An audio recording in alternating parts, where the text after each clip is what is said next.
boa noite a todos e a todas. Antes de começar propriamente a palestra, queria apenas aproveitar para divulgar a Corrida Vida Feliz, que vai ser feita em 15 de setembro, aqui em Campina Grande, pela manhã. E à noite, você se inscreve na corrida e à noite você vai poder participar de uma palestra no Garden, às 19 horas, com o tema Jesus, a nossa mais alta esperança, que eu farei.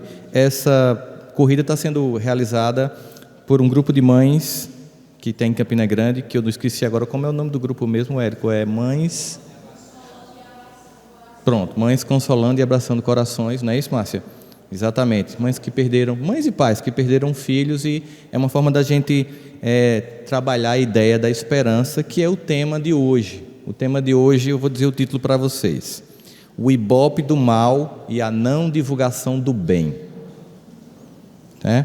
A gente tem tido uma tendência muito grande de realçar nas várias cenas da sociedade aquelas cenas que demonstram o ser humano na queda, esquecendo que nessa mesma sociedade muitas pessoas se esforçam diariamente para se manter justas, decentes e honestas.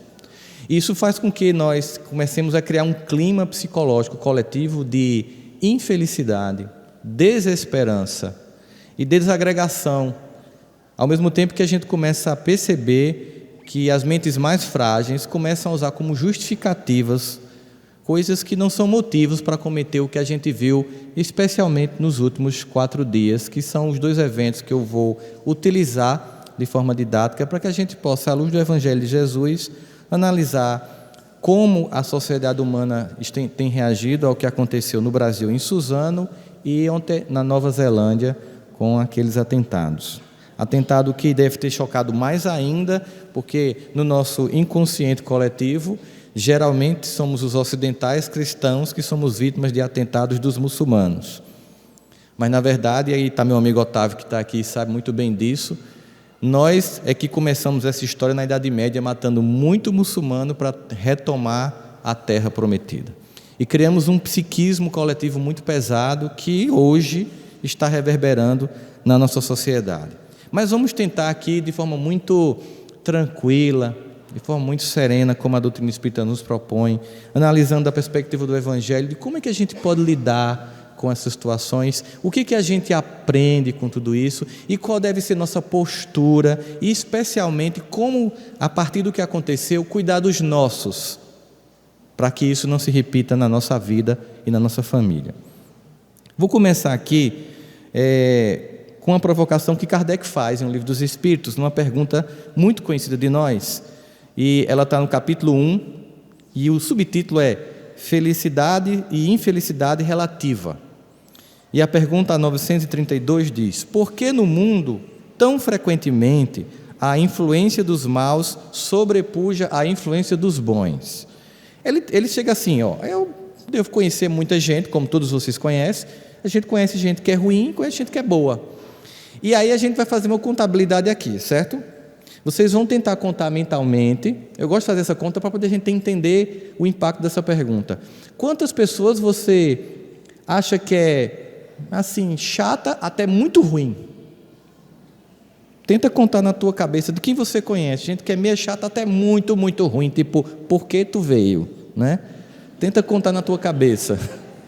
Agora, tenta contar na tua cabeça quantas pessoas você conhece que é levemente simpática e profundamente amorosa. Tenta contar quantas pessoas você conhece que é levemente simpática, profundamente amorosa. Eu acredito que a sua segunda conta deve ter sido maior e você nem consegue contabilizar. Se não for, depois vai para o atendimento fraterno, você está precisando de muita ajuda, certo?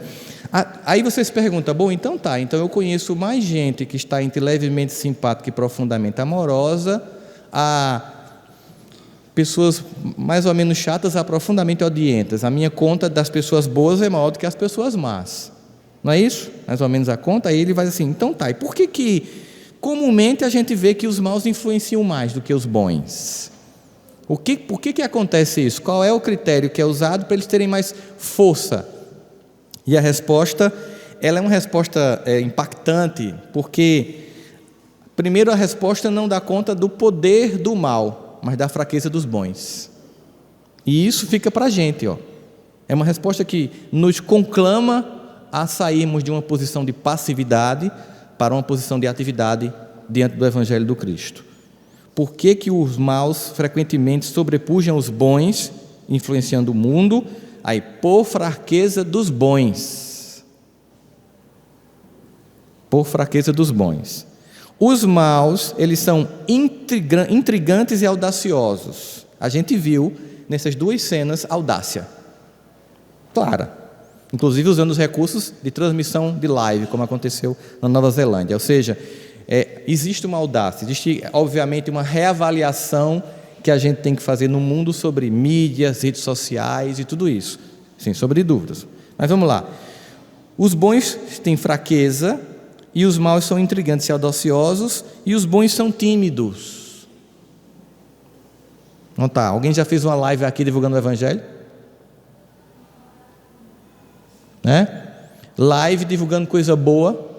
Estou aqui agora chegando aqui, sei lá, no São Vicente de Paulo, vim hoje com um monte de adolescentes e estamos aqui chegando para conversar com esses idosos. Nós não estamos aqui julgando quem deixou eles aqui, porque cada família tem um contexto que não dá para criticar, mas nós estamos aqui fazendo a diferença. Pega um monte de adolescentes fazendo uma live desse evento? Não tem.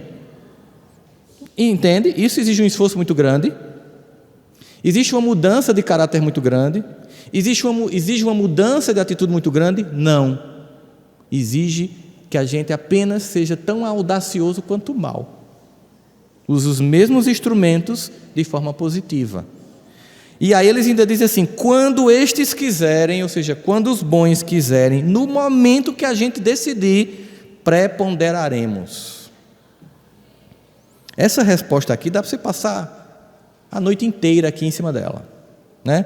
Então, nós precisamos deixar de ser tímidos, precisamos ser audaciosos e vamos preponderar, porque a maioria é bom, como a gente viu nessa continha que a gente fez. E aí a gente tem o que acontece no psiquismo coletivo quando acontecem esses eventos. Nos anos 80, começou-se a se investigar por que a sociedade humana tem tido uma percepção de que o mundo está piorando, não obstante um conjunto de dados que mostram que o mundo só melhora. Existe a diferença entre dados e notícias. Ok? Notícia é uma coisa que eu posso editar, do mesmo jeito que você faz na sua rede social, você edita só o lado bom da sua vida, você edita a fotografia, você tira a barriga, ou pelo menos murcha quando vai tirar a foto. Todo mundo faz isso. A gente edita.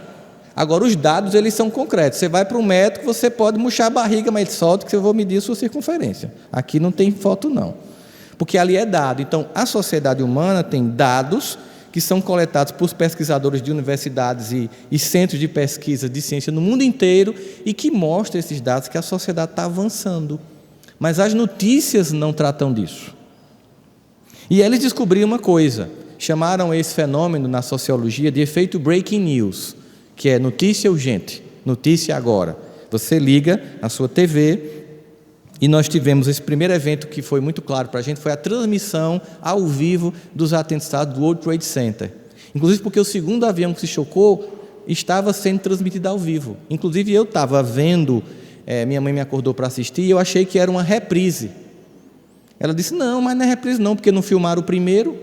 E aí nem os repórteres que estavam transmitindo ao vivo sabiam o que era. Isso é uma imagem do avião que se chocou? Não, é outra. Aí ficou aquela confusão, até que descobriu que era um outro atentado nos dois edifícios. Então, aí você percebeu quantos anos a gente ficou vendo aquelas imagens, toda a humanidade vendo aquelas imagens, a sensação de caos. O efeito breaking news é o seguinte, você acorda de manhã para ir trabalhar e começa de manhã o jornal. Mais um atentado, mais mineiros são soterrados numa mina, mais uma barragem rompe. E quando você está na quinta manchete, o seu psiquismo diz o seguinte, este mundo está perdido. Perdido. E mais, esses programas, eles têm um alto índice de audiência, que fizeram com que todas as redes de TV, para manter a audiência, tivessem que baixar o nível, inclusive transmitindo imagens que são completamente inapropriadas. Porque do mesmo jeito, e aí eu estava conversando até com o Denise agora antes de começar, do mesmo jeito que hoje se evita divulgar suicídio porque estimula pessoas que estão pensando, quando você divulga um cara que mata a mulher, você estimula o outro que está querendo fazer aquilo. Quando você divulga para um adolescente que um foi lá e matou na escola, aquele que está lá com o psiquismo dele, e a gente vai chegar lá mais profundamente, sem educação familiar, ele se sente estimulado a repetir o processo, porque aí a gente cria um efeito manada, um efeito de psiquismo coletivo de manada. Todo mundo vai querer reproduzir o comportamento. As pessoas que estão com o psiquismo alterado, elas estão de estruturas morais na família, estão reproduzindo percepções equivocadas de um tempo histórico bem complexo, a gente sabe. Como diz Zygmunt Bauman, no mundo líquido é muito mais fácil você desestruturar o psiquismo das pessoas. Então, a gente tem mais capacidade de somar o caos do que de somar o amor. Não obstante o fato de que no nosso cálculo inicial aqui, a gente viu que tem mais amor do que caos, mas a gente soma mais. Tem a ver com o que a gente chama de, na psicologia, eu esqueci o nome da palavra que define esse conceito, que é o seguinte: nós temos uma tendência de guardar mais as coisas negativas do que as coisas positivas. Por exemplo, uma crítica que se faz a uma pessoa, para que essa crítica seja esquecida ou dirimida o poder que ela teve de lhe machucar, é preciso 3 elogios numa pessoa normal, tá? Numa pessoa descompensada, só noutra vida, tá? Se foi uma crítica, acabou a pessoa. Então, viés de negatividade. O viés de negatividade foi criado por nosso cérebro para estruturar nossa defesa no mundo hostil das savanas. Nós saíamos para caçar e tínhamos que ter o cérebro completamente atento ao perigo. E nós ignorávamos, por exemplo, num caminho para caçar um bicho para trazer para a tribo, se tinha um monte muito bonito, um pico nevado, uma árvore frondosa, uma flor nascendo, um riacho, uma cachoeira. A gente não tinha tempo psicológico de olhar a beleza da natureza, porque talvez uma pequena distração dessa fizesse com que um animal pegasse a gente. Então a gente começou a focar a mente a gravar o mal.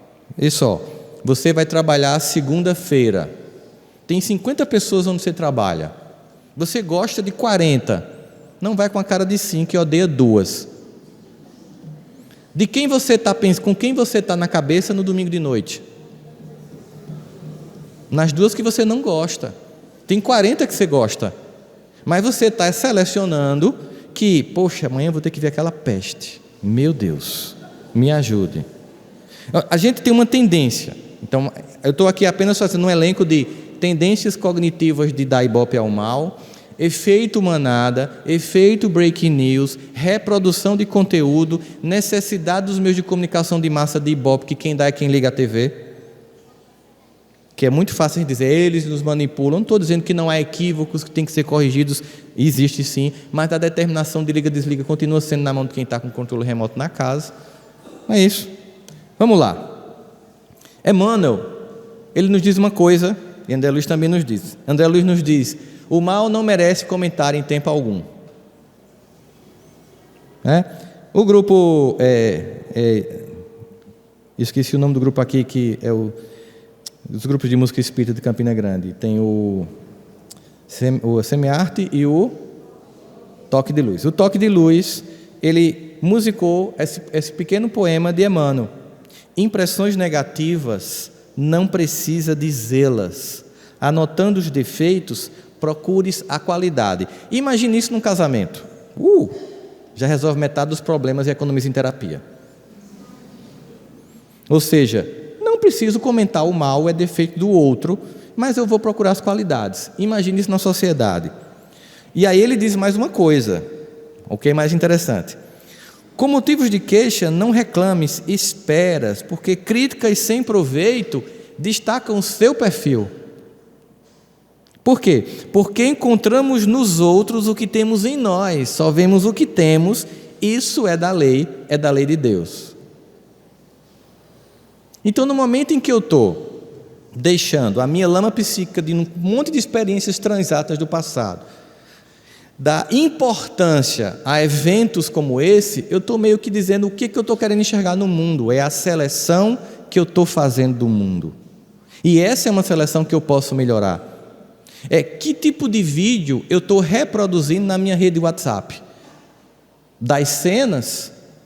Houve um evento em João Pessoa de abuso de uma criança na escola e a fotografia da criança está sendo jogada nas redes sociais. Gente, isso é uma falta de caridade. Estão destruindo a criança. Essa violência de mostrar a imagem dessa criança nas redes sociais é pior que o abuso que ela sofreu, porque ela vai ser exposta de forma eterna nas redes sociais. Você imagina que os pais vão ter que se mudar de estado, a criança vai ter que passar um tempo sumida até que mude a fisionomia dela para ela voltar a ter paz. Mas as pessoas transmitem as imagens. Essa é a nossa nova forma de apedrejamento.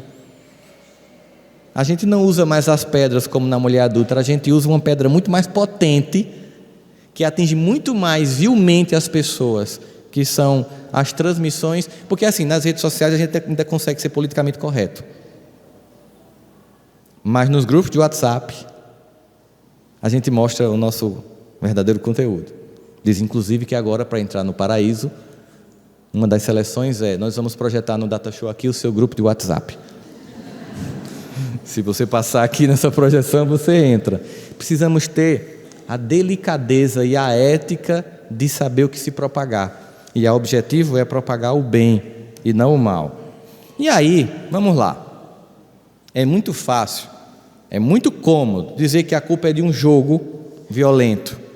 É muito cômodo dizer que a culpa é de uma novela, de uma minissérie, de um filme, de uma celebridade, de um digital influencer, de um youtuber. Isso é dito por famílias que não estão cumprindo seu papel. Por quê? Porque se todo mundo que jogasse um jogo desse virasse um assassino, a gente vivia um caos. Bastava 0,1% dos jovens do mundo que jogam esses jogos resolver partir para a ação, que a gente estava num caos no planeta. É uma minoria muito pequena. Não estou dizendo com isso que esses jogos precisam de regulação. Não estou dizendo com isso que a mídia precisaria de mais ética. Não estou dizendo com isso que as redes sociais precisam passar por uma reavaliação na sociedade inteira, no mundo inteiro, como a Europa já está fazendo com o Facebook, com o Instagram, com um monte de regulação. Precisa. Não estou dizendo isso. Precisa sim, tem muito equívoco, mas eu não posso projetar a culpa e me eximir da responsabilidade de fazer a minha parte. E aí, Kardec faz uma pergunta, bem conhecida de todos nós espíritas, muito conhecida. Antes eu vou fazer uma referência de Confúcio, falando sobre o homem superior atribui culpa a si próprio e o homem comum atribui culpa aos outros. Eu vou dizer essa frase de um outro modo. As famílias infantis atribuem culpa ao externo e as famílias responsáveis atribuem culpa a si mesmas sobre o resultado da educação dos seus filhos. Ok? E Kardec faz uma pergunta na questão 775. Qual seria para a sociedade o resultado do relaxamento dos laços de família? A palavra que ele usa é relaxamento. Ele não diz assim, qual seria para a sociedade o resultado da destruição dos laços da família, da aniquilação dos laços de família? É do relaxamento, afrouxar. Se a gente afrouxar os laços de família, o que é que acontece? Um recrudescimento do egoísmo. Então, para relaxamento, eu tenho recrudescimento.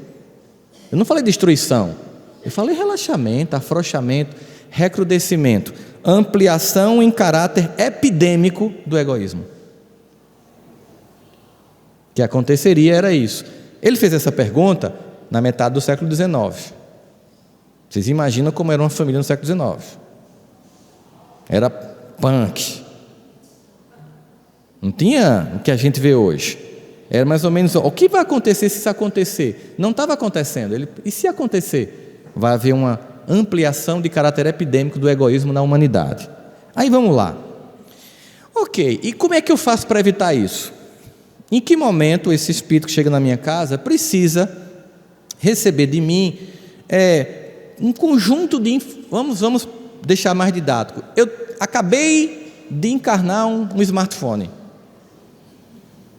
Ele tem muita memória, é o cérebro de uma criança, né? Tela touchscreen, é fofinho, dá vontade de apertar, mas eu preciso instalar aplicativos para funcionar. Não é assim que funciona um celular? De que adianta um bom celular sem aplicativos? Sem o Waze, sem o Instagram, sem o e-mail, sem o internet banking? Só para ligar? Não. Então, a criança chegou, muito potente, mas eu preciso instalar aplicativos, eu preciso instalar apps. E aí como é que isso acontece? Aí Kardec pergunta, qual é para o espírito a utilidade de passar pela infância? Por que nascer criança? Por que não já nascer com pós-doutorado em Harvard? Todo mundo. Não é massa? Você só de imaginar que na outra vida vai ter que cobrir letrinha de novo, é bom esquecer mesmo quem foi. Estudar trigonometria, gente, é uma tortura. Tem que esquecer e começar a aceitar que dói menos. Qual é a utilidade? É interessante, ele sempre pergunta assim de forma muito inteligente, a utilidade, não é por quê? A utilidade encarnando-se com o fim de se aperfeiçoar, então o objetivo é aperfeiçoamento. O que é um aperfeiçoamento? É um update do espírito a cada vida. Seu telefone, chega um momento que ele precisa de um aperfeiçoamento. Você pode ir trocando o software, há uma atualização do sistema, não acontece isso? Mas chega um momento que o sistema fica tão avançado que tem que trocar o telefone, aí você reencarna. Eu estou usando essas linguagens porque eu sei que muita gente que está vindo aqui a primeira vez não é espírita, eu estou só deixando mais de dado. Então, encarnando-se com o fim de aperfeiçoar o espírito, é mais acessível durante esse tempo as impressões que recebe e que podem ajudar o seu adiantamento, para o qual devem contribuir os que estão encarregados de sua educação. Não é pai e mãe não, está vendo aqui? É todos os que estão encarregados da sua educação. Às vezes é a avó que está criando, a tia, é o avô, é só a mãe, é só o pai, é os dois. Um casal homoafetivo, não importa. Os que estão, o professor, o evangelizador, o catequista, o da escola dominical, as pessoas que têm esse papel devem impressionar. Beleza, ok, estou entendendo aqui, vamos lá. Mas aí ele pergunta uma questão ainda mais interessante, aí é uma resposta grande e eu preciso ler todas para que a gente analise junto. Qual o motivo da mudança que se opera no seu caráter a uma certa idade, particularmente ao sair da adolescência? É o espírito que modifica? A gente tem uma adolescência aos 2 anos, que a criança tem. Aos 2 anos ela tem uma primeira adolescência, que ela começa a dizer não, não, não. Não vou dormir, não vou comer, não faço isso. É a primeira crise de adolescência da criança, essa adolescência de 2 anos de idade, né? Mas aí a criança nasce e aí eles vão dar uma explicação, gente, que quando você olha esse texto aqui, na metade do século XIX, pensa, monge, isso é as descobertas mais recentes do campo da psicologia e da antropologia, dita há quase 160 anos atrás. Olha só, a explicação deles. É o espírito que retorna à sua natureza e mostra tal qual era. Na infância, dá uma moratóriazinha. Na adolescência, volta às tendências anteriores. Não conheceis os mistérios que as crianças ocultam em sua inocência. Não sabeis o que elas são, nem o que foram, nem o que serão. E, no entanto, as amais e as acariciais como se fosse uma parte de vós mesmos, de tal maneira que o amor de uma mãe por seu filho é reputado como o amor maior que se possa ter por outros seres. De onde vem essa doce afeição? Essa terna complacência, até mesmo a estranhos que experimentam por uma criança. Vós sabeis? Não. É o que vou explicar. As crianças são seres que Deus envia a novas existências e, para que não possa acusá-la de demasiada severidade, dá-lhes a todas uma aparência de inocência. Vocês sabem que as pesquisas, por exemplo, na área da neurologia, mostram que as bochechinhas redondas das crianças nos dão um sentimento de querer agarrar e cuidar. Por isso que elas nascem com aquele rostinho redondinho. É tudo planejado para a gente ficar bem... Cuida, né? Cuida porque você vai precisar cuidar muito mesmo. Mesmo numa criança de natureza má, suas faltas são cobertas pela não consciência dos atos. Esta inocência não é superioridade real, em relação à qual eles eram antes. Não, é apenas a imagem do que eles deveriam ser. Se não o são, é sobre eles somente que recai a culpa. Mas não é somente porque Deus lhe dá esse aspecto, é também, sobretudo, por seus pais, cujo amor é necessário à fragilidade infantil. Então, é como a gente cria-se um bebê com toda aquela fragilidade, aquela necessidade dos pais, e os pais, sem nenhuma consciência de quem é esse espírito, vão dar todo o amor. E a gente sabe que tem, apesar de toda essa estratégia, tem pais que maltratam. A gente sabe disso. Aqui a gente está contando com a família que está lá, cumprindo esse papel. Ele vai dizendo assim que esse é o objetivo, aí eu vou caminhando aqui para o que eu acho que é essencial para a discussão de hoje à noite. Então a infância tem ainda outra utilidade. Os espíritos não ingressam na vida corpórea senão para se aperfeiçoar, para se melhorarem. A debilidade dos primeiros anos as tornam flexíveis e acessíveis aos conselhos da experiência daqueles que devem fazê-lo progredir. É então que pode reformar o seu caráter. Ela vem, você tem, quem é pai e mãe aqui sabe, você tem filhos gêmeos e você sabe que não tem nada a ver um com o outro. Mesma genética, univitelino, e um tem uma personalidade diferente do outro. Às vezes a mãe está grávida de gêmeo e ela sente um movimento diferente do filho na barriga de um e do outro. Vai fazer ultrassom e um reage de um jeito do outro. A personalidade já está lá. Na psicologia, você vai lá, não existem dois iguais, um livro que fez um apanhado de toda a pesquisa psicológica do mundo para tentar entender personalidade, chegou à conclusão de que só explica 49% da personalidade, por motivos genéticos, de orientação sexual, de raça, de cultura, de condição financeira. 51% da personalidade humana, as ciências do comportamento categorizam de variável não explicada. Para a gente é mais fácil, né? É reencarnação. Essa variável não explicada é reencarnação. Então, eu tenho a tendência de repetir. Mas aí, na infância, eu nasço, memória apagada, criança, frágil, pais cuidam, orientam, normatizam, disciplinam, criam condutas, exemplo. E aí, quando chega na adolescência, que as minhas tendências anteriores de comportamento repetitivo eclodem, eu vou entrar numa crise. Crise entre o que eu quero repetir e o que eu aprendi. Se eu aprendi um conjunto de valores que é construído através do Evangelho na minha casa, que está lá já no Velho Testamento, já, sobre os filhos, a importância dos pais educarem os filhos, e até diz, usa a vara, né? Claro que a gente está vendo ali que era a necessidade daquela época, mas a gente pode tornar essa vara como aquilo que é um recorte da disciplina, do que pode e do que não pode. Então, eu preciso nortear a sua vida. Eu cheguei aqui antes de você, eu me equivoquei, eu não sou perfeito, mas estou mais experiente e tenho o dever. Porque aqui, ó, então, pode reformar o seu caráter e reprimir as suas más tendências. E aí eles dizem cabalmente, é esse o dever que Deus confiou aos pais. Missão sagrada pela qual terão que responder. Bem isso. É o dever que terão que responder pelo cumprimento ou não desse dever. Vida que segue. Nós temos hoje em dia a maior queixa dos adolescentes na escola. Acreditem vocês. O que mais os adolescentes dizem para professores, orientadores educacionais e psicólogos é: os meus pais não me escutam. Vocês sabiam disso? Você poderia pedir para meu pai ou minha mãe me escutar? Eles só me gritam. Quando gritam? Porque hoje meus pais ficam no celular. Eles não me dão atenção. Essa é a maior queixa dos jovens hoje em dia. Nós viramos uma sociedade de dependentes de celulares.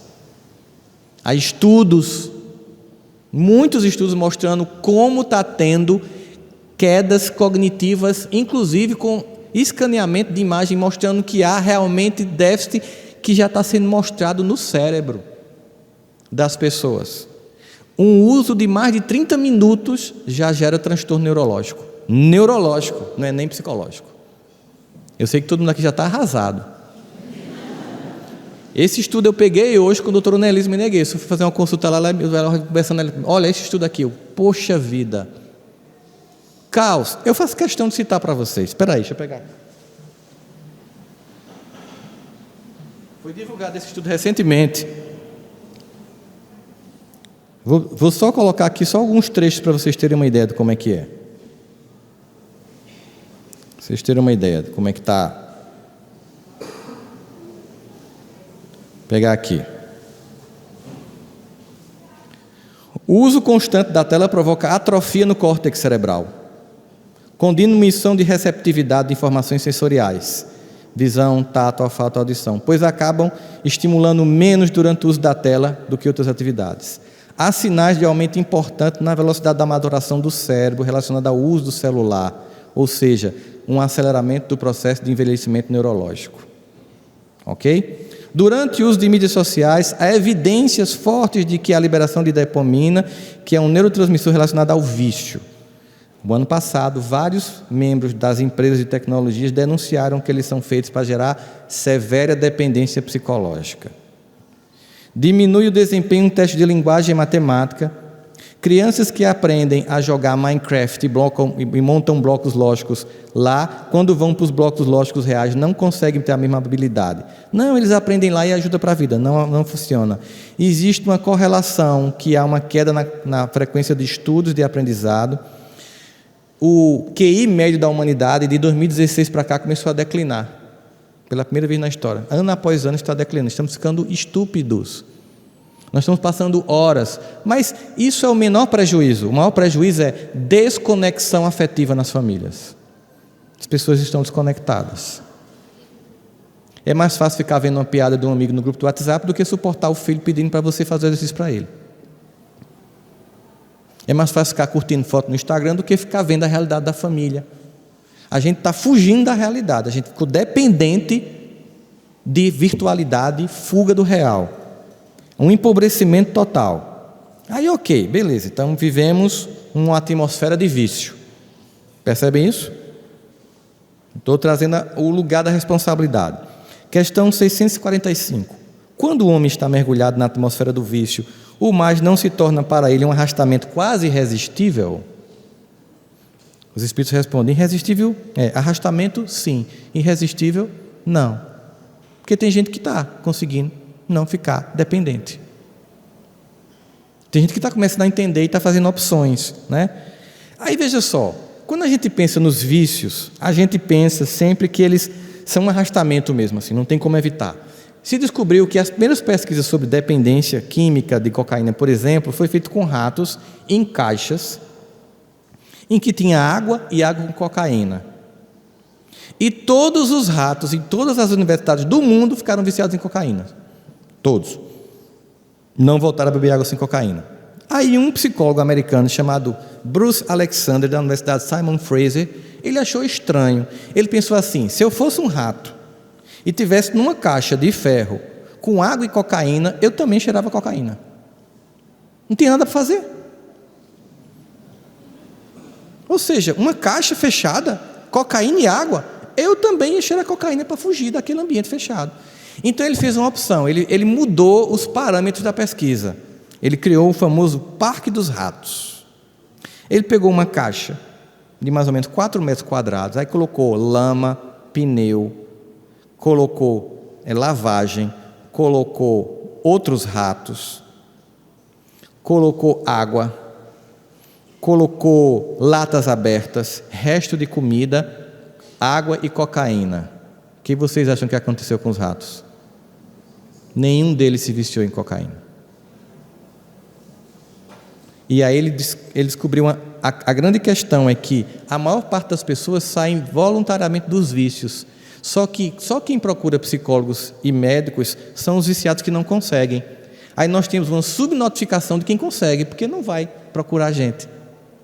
Então ele descobriu que o problema dos vícios tem a ver muito mais com privação do que com dependência.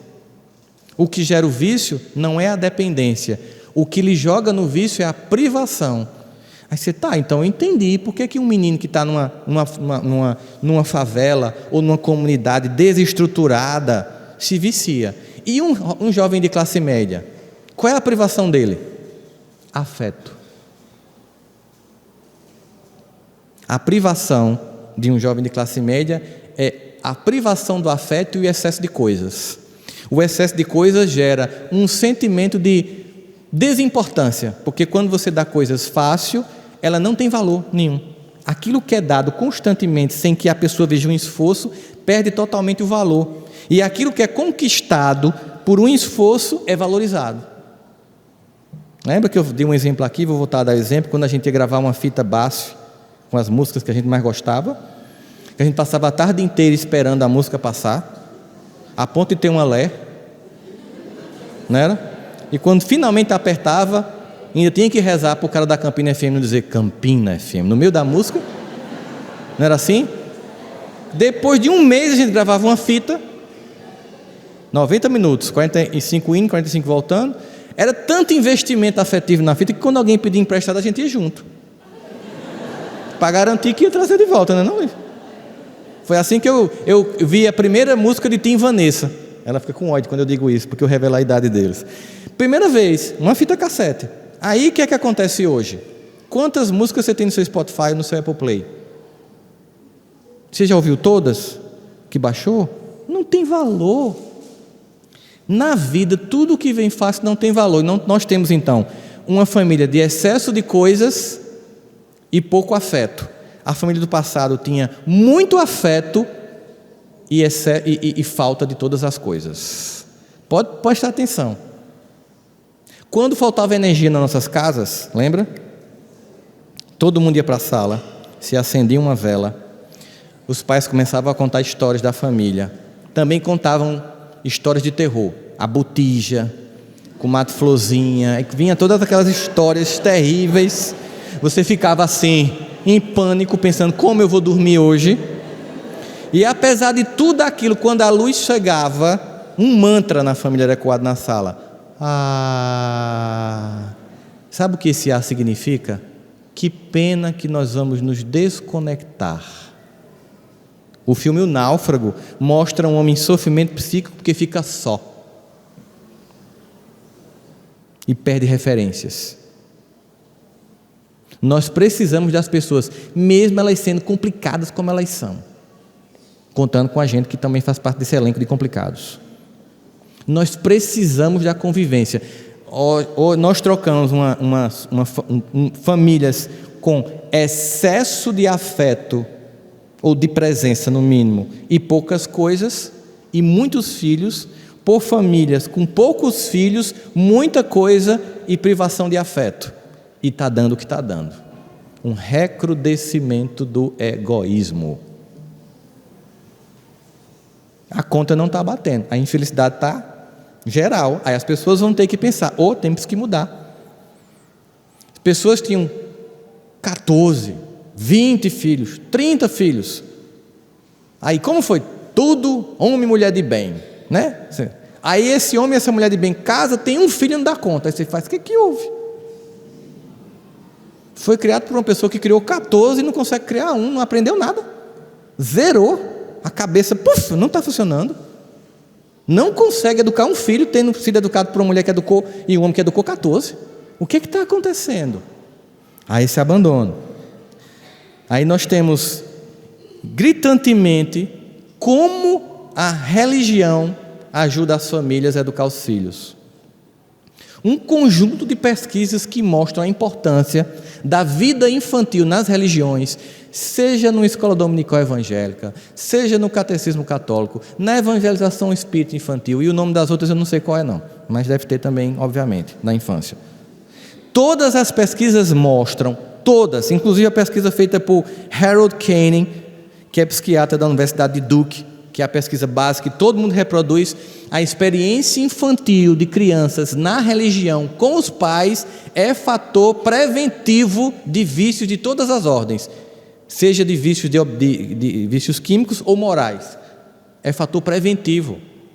Por quê? Porque a criança nasce, lá Kardec, você imprime um conjunto de valores, chega na adolescência, aquela tendência anterior volta, mas ela foi evangelizada. Ela entra numa crise entre o que eu quero fazer e o que eu não posso, porque eu sei que não funciona, porque não é certo, porque papai do céu briga, qualquer que seja a norma que você criou, porque vou para o umbral, porque vou para o inferno, porque vou arder no mármore do inferno, não importa. Eu criei um conjunto de parâmetros para dizer, existe um preço a pagar, que começa com a sua própria vida. E aí você tem vontade, mas não faz. Quantos de nós tem vontade de fazer coisa ruim? Não finjam não.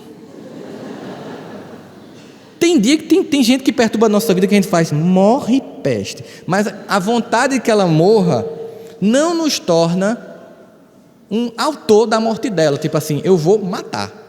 A gente tem dia que tem vontade que certas pessoas morram. Mas a gente não, pronto, a vontade agora eu vou transformar num plano e executar. A gente não passa para o ato, por causa dos anteparos morais que recebemos na educação que tivemos. Se eu não der esses anteparos morais, quando vier a vontade, eu vou para o ato. Daí a importância de uma educação familiar consistente. Essa é a grande chave. É o grande apelo que a gente faz hoje. Não tem a ver com as coisas externas, tem a ver com o interno que não está cumprindo seu papel. Bom, aí a gente pensa o seguinte, aqui eu queria concluir fazendo uma análise de uma música de Renato Russo, em que ele faz uma descrição desses tempos para a gente. O poeta tem essa capacidade de aglutinar um monte de conceitos psicológicos, sociológicos, antropológicos, históricos e filosóficos e pá, oferecendo um pacote. Na música, há tempos, ele está conversando com a pessoa e é como se ele estivesse dando um conselho a essa pessoa. Renato Russo, inclusive, ele costumava gravar as conversas com os amigos para fazer música depois. Alguns ficaram até chateados com ele. Era uma fonte de inspiração. E aí ele começa dizendo assim: parece cocaína, mas é só tristeza. Essa ideia da efusividade. Compra, compra, compra, tem, vai, balada, fica. Parece cocaína, mas é só tristeza. E esse movimento da euforia que gera uma tristeza como rebote, que acontece no uso de uma droga química, ou no uso de uma droga psíquica, ou qualquer coisa que a gente faça como vício, porque a gente quer excitação, mas como no fim de um trabalho árduo, depois vem um rebote de tristeza, ele termina dizendo assim: e por causa disso, dessa vida efusiva, que parece cocaína, mas é só tristeza, muitos temores nascem do cansaço e da solidão. Muitos temores nascem do cansaço e da solidão. E nesse processo que a gente vai vendo o autoabandono das pessoas, a reclusão própria, porque não acredita mais em ninguém, não quer mais contato com ninguém, decepção, porque cria formas fantasiosas de como os outros deviam agir com a pessoa. Há um descompasso e há um desperdício.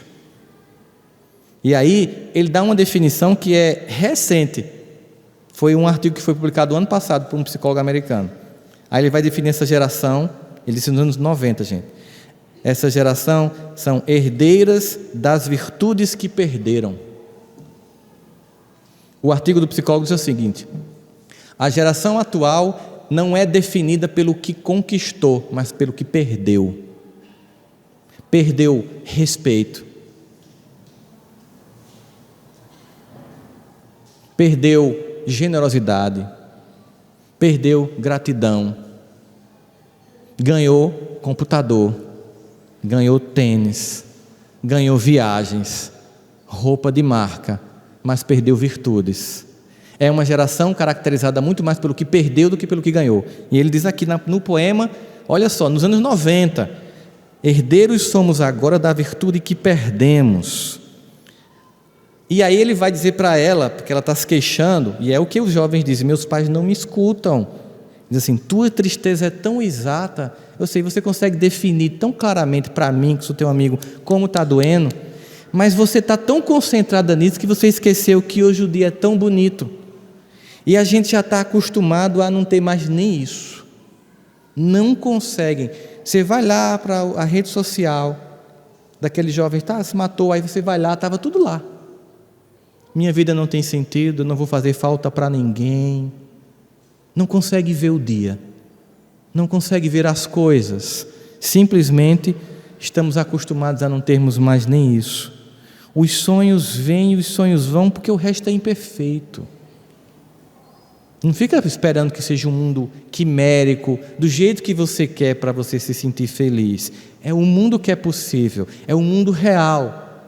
É a vida como ela é, os pais que são possíveis, as mães possíveis, as esposas, os esposos, os companheiros e as companheiras possíveis, o emprego possível, o clima dentro da religião possível, e não fantasioso, Não aquela coisa, tem que ser excepcional, todo mundo bom, isso é fantasia. Aí você não aceita a realidade. E aí ele diz assim: dissestes que se a tua voz fosse igual à imensa dor que sentes, o teu grito acordaria não somente a tua casa, mas a vizinhança inteira. A escuta que está faltando nas famílias. Diálogo. O que tem se perdido pela falta do diálogo? Tem se perdido relações entre pais e filhos, tem se perdido casamento, não há diálogo. A gente fica na pretensão de que o outro entenda o que a gente está pensando, o que está sentindo. Não adianta, não joga uma vez para colher maduro que morre podre e não acontece. Seja objetivo, diga o que você sente, deixa o outro falar também. E ele diz assim, nessa descrição que ele está fazendo da sociedade, dessa crise, que ele vai descrevendo na música Há Tempos, ele diz assim: e há tempos, nem os santos sabem a certo a medida da maldade. Olha como a relatividade moral ganhou, campeou. Um mundo líquido, é um mundo tão líquido, tão sem parâmetros, tão sem ordem, tão sem disciplina, sem respeito, sem gratidão, sem reconhecimento dos processos, que há tempos nem os santos sabem ao certo a medida da maldade, e por causa disso, há tempos são os jovens que adoecem. Ele está descrevendo o psiquismo coletivo da humanidade nessa música. Há tempos são os jovens que adoecem. E aí, existe duas músicas que eu vou citar antes de concluir a análise dessa, que mostra dois movimentos. Um é de Cartola, que ele tem uma filha de 16 anos chamada Creusa, que ele pegou para cuidar. E Creusa, aos 16 anos, hormônios à flor da pele, começou a entrar naquela vibe. Ela só pensa em namorar. E ele começou a ver que ela poderia se envolver com as pessoas que não ia dar muito certo. E aí ele começa a fazer um conselho de pai, e aí o eu poético dele aproveita e dá um conselho para toda uma geração de jovens.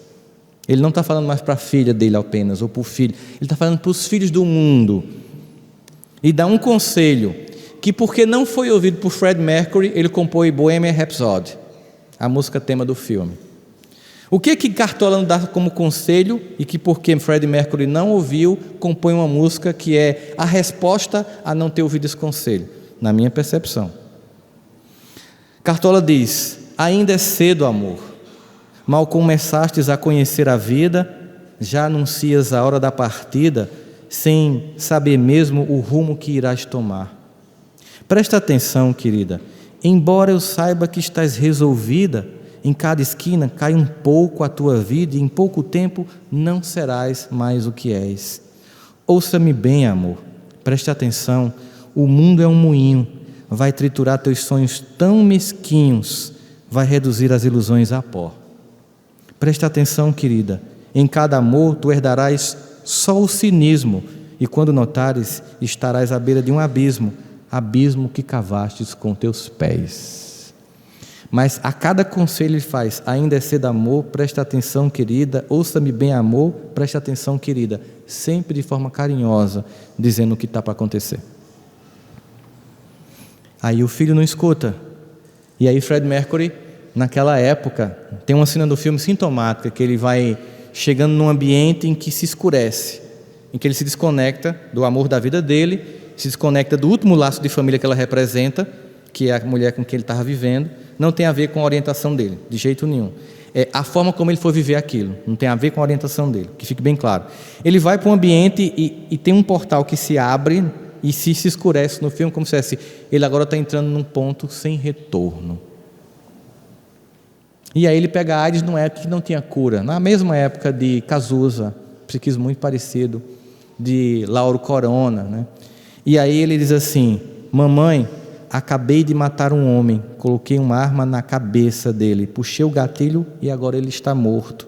Mamãe, a vida tinha acabado de começar, mas agora eu me perdi, eu joguei tudo fora.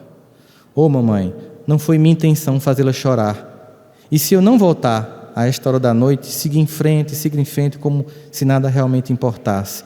É tarde demais, chegou minha hora, sinto arrepios descendo na minha espinha, o corpo dói o tempo todo, adeus a todos. Eu tenho que ir, tenho que deixar todos vocês para trás e encarar a verdade. Percebe a dinâmica dos dois poemas que eu estou jogando aqui para vocês? Aqui é o conselho e aqui é a não escuta. E ele está encarando, ele está dizendo. No momento em que a gente se desconecta desse lugar que é a essência, a gente perde todo o propósito da existência. Esse lugar imperfeito chamado família, que muita gente reclama. E continua a tempo, né? O encanto está ausente, a ferrugem no rosto, que é o que a gente vive hoje. Mas ele termina com um conselho, muito parecido com o de Cartola. O mesmo que ele conselho, mais ou menos como ele naquela música: vamos festejar o nosso país e sua corja de assassinos, covardes, estupradores e ladrões. E vai descrevendo o Brasil inteiro, mas depois diz: venha, meu coração está em festa, o amor tem sempre a porta aberta, chega de maldade e de ilusão, venha que o que vem é perfeição. Ao mesmo tempo ele antevia a regeneração do mundo. E aí depois de ele descrever tudo isso, aqui na música ele diz assim, todo esse processo todo que ele está dizendo para essa jovem, ele diz assim: mas meu amor, disciplina é liberdade. Puxa, mas disciplina não é prisão? Não, só quem tem disciplina de fazer o que tem que ser feito é quem tem liberdade de ser o que quer ser. Só quem tem a disciplina de educar um filho como tem que educar um filho vai ter a liberdade de poder dizer: eu criei um homem e uma mulher de bem e tenho paz no coração. Eu vou deixar minha carta de Coríntios lá, eu mantive essa criatura sã. Sabe quando Paulo escreve? Né? Mantive a doutrina sã, cumpri a carreira e guardei a fé. Pense isso no seu filho, na sua filha. Eu mantive essa mente sã, eu cumpri meu dever, transformei num homem e numa mulher de bem. É meu objetivo, não é satisfazer desejos, provocar caprichos, mas avançar uma alma por Evangelho de Jesus. É esse o dever, é essa a finalidade de uma educação. E diz ainda: compaixão é fortaleza. No mundo em que as pessoas estão ficando indiferentes e veem vídeos de massacre e repassam como se fosse um jogo, ter compaixão é ter fortaleza, e ter bondade é ter coragem. Coragem da bondade dos bons, para que a gente prepondere ante os maus, do começo da pergunta de Kardec. E aí ele diz assim: onde conseguir tudo isso? Lá em casa tem um poço, onde a água é muito limpa. Referência ao lugar chamado família. O lugar fecundo, onde você se nutre das pessoas imperfeitas. Porque muita gente deve estar dizendo: por que você não conhece minha família? Se soubesse o poço da minha casa como é. É fácil dizer isso, né? Como se a família do outro fosse melhor que a minha, igual a grama do vizinho é mais verde que a minha. Aquela visão infantil de que o outro é melhor. Lembrando, a gente nasceu na família necessária. Vivemos as experiências necessárias para o nosso adiantamento. Mas diante de tudo que está acontecendo, vamos retomar. Muito mais gente sai todo dia para fazer o bem. Nesse final de semana, vai ter homicídios na cidade, talvez. Vai ter gente que vai ser machucada. Nesse final de semana, várias pessoas vão fazer o bem. Várias pessoas vão para hospitais cantar para doentes. Várias pessoas vão cuidar de pessoas com câncer. Vários filhos estão se revezando cuidando de um pai e de uma mãe idosa. Mesmo que brigando um com o outro. Hoje é teu dia, me sufoca. Normal, família é assim. Empurra mais para um, depois o outro reclama. Vocês não gostam de papai? É normal, tudo desse jeito. É isso que está acontecendo. Jovens vão para asilos. Nesse final de semana vai ser feito muito bem, mas não vai ter nenhuma notícia sobre isso. Que nós possamos noticiar o bem. Que nós possamos compartilhar nas redes sociais o lado luminoso da sociedade humana. Que nós possamos testemunhar o que o Evangelho de Jesus faz na nossa vida, o que modificou a nossa vida depois que conhecemos Ele. É isso que a gente vai fazer. E cuidar dos nossos, para que não sejam abandonados, para que não fiquem vulneráveis, para que não sejam silenciados a sua dor e que depois de muita indiferença um ato impensado prejudique durante muito tempo as suas existências. Nós precisamos sair daqui com esperança, entendendo que apesar do mundo conseguir transmitir 24 horas ao vivo o mal, o bem se reproduz numa intensidade muito maior. Precisamos realçar isso, sem dourar a pílula de uma sociedade que está doente. Não podemos fazer de conta que não tem problemas para serem resolvidos. Mas, seguindo um conselho de Paulo, vede tudo, mas retém o que é bom. Muita paz a todos.